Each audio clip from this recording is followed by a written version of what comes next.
Property tax का नहीं इस वक्त जम्मू कश्मीर में। आप दूसरी तरफ से देख लीजिए, महंगाई आसमान छू रही है। जो इंटरनेशनल मार्केट में इस वक्त पेट्रोल का दाम $54 प्रति बैरल है, उस हिसाब से यहाँ पर 50 रुपए का पेट्रोल होना चाहिए, जो इस वक्त हमारे कम्यूटर्स को 95 और 100 के दरमियान दिया जा रहा है। इसी तरह से डीजल, इसी तरह से गैस, इन सारी चीज़ों को जो इन्होंने बढ़ावा देकर रेट्स बना दिए, उससे बाकी तमाम ज़रूरियात ज़िंदगी के चीज़ों में कीमतें बढ़ती हैं।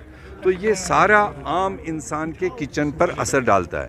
उसी तरह से जहाँ एक तरफ उन कीमतों को बढ़ावा दे रहे हैं, दूसरी तरफ प्रॉपर्टी टैक्स, हाउस टैक्स और बिजली का एक्स्ट्रा फीस, पानी का एक्स्ट्रा फीस, ये सारे इक़्तिदामात वो उस यूटी नामन कल्चर को मजबूत करने के लिए ये इक़दामात उठा रहे हैं।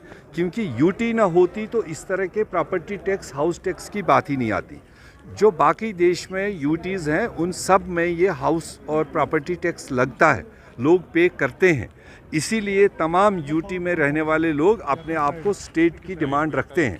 तो हमारा रोना यही है, हम तो एक फुल फ्लैश स्टेट थे, हमें यूटी में क्यों बदल दिया, और यूटी में बदलने के बाद इतने सारे जो जुल्म है हमारे लोगों के साथ क्यों कर रहे हैं। एक तरफ ऑलरेडी कोविड की वजह से, दूसरी तरफ यहाँ के सियासी हालात की वजह से यहाँ लोगों की आमदनियाँ बहुत कम हो चुकी हैं, ज़ीरो के बराबर। और दूसरी तरफ से आप सरकारी तौर पर मतलब एक के ऊपर एक लोड बढ़ाते जा रहे हो।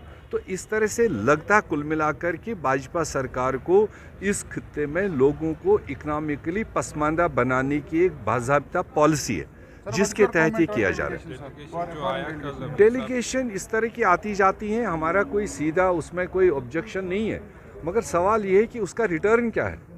एक तरफ मोदी साहब कोई और बोले, कोई और इन इश्यूज़ को उठाए, कहते हैं इंटरनेशनलाइज कर रहे हैं। दूसरी तरफ से आज तीसरी बार वो 30-30 लोगों की डेलीगेशन लाकर अपने ही मुल्क के अंदर, वो डेलीगेशन यूपी क्यों नहीं भेज रहा है, जहाँ हत्याएँ हो रही है, जहाँ औरतों का दिन दिहाड़े कत्ल हो रहा है, वो दूसरे गुजरात में क्यों नहीं भेज रहा है, वो जम्मू कश्मीर ही क्यों ये भेज रहा है। तो उससे लगता है कि वो खुद ही कश्मीर के ग्राउंड सिचुएशन को इंटरनेशनलाइज कर रहा है और दूसरों पर इल्ज़ाम देता है।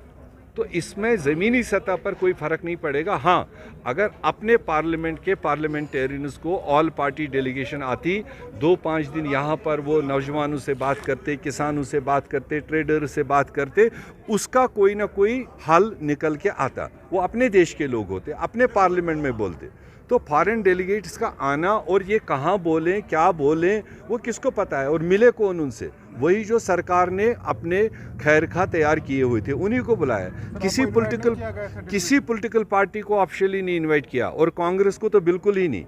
और फिर झूठ बोल रहे हैं टेलीविजन पर कि यहाँ पर कांग्रेस, नेशनल, पीडीपी, सब पार्टीज़ के लोग थे। कोई नहीं था। उन्होंने सरपंच के लेवल पर लोग उठाए थे, बीडीसी लेवल पर लोग उठाए थे, जो उनकी अपनी वाहवाही करते हैं उनको उठाए थे। वो अपने वोटर अलग अलग पार्टी के हो सकते हैं, but as designated party delegation कोई भी हमारी तरफ से नहीं थी।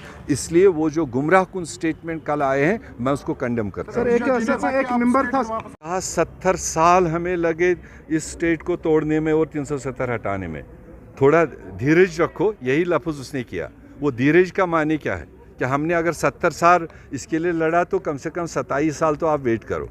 तो मेरा मानना है, जब तक भाजपा की सरकार दिल्ली में है, मुझे नहीं लगता है कि वो स्टेट रेस्टोर करें। 370-35 की तो दूर की बात है, क्योंकि वो सुप्रीम कोर्ट मामला गया हुआ है। हम उम्मीद ज़रूर रखेंगे सुप्रीम कोर्ट उसमें कोई सही फैसला दे सकते।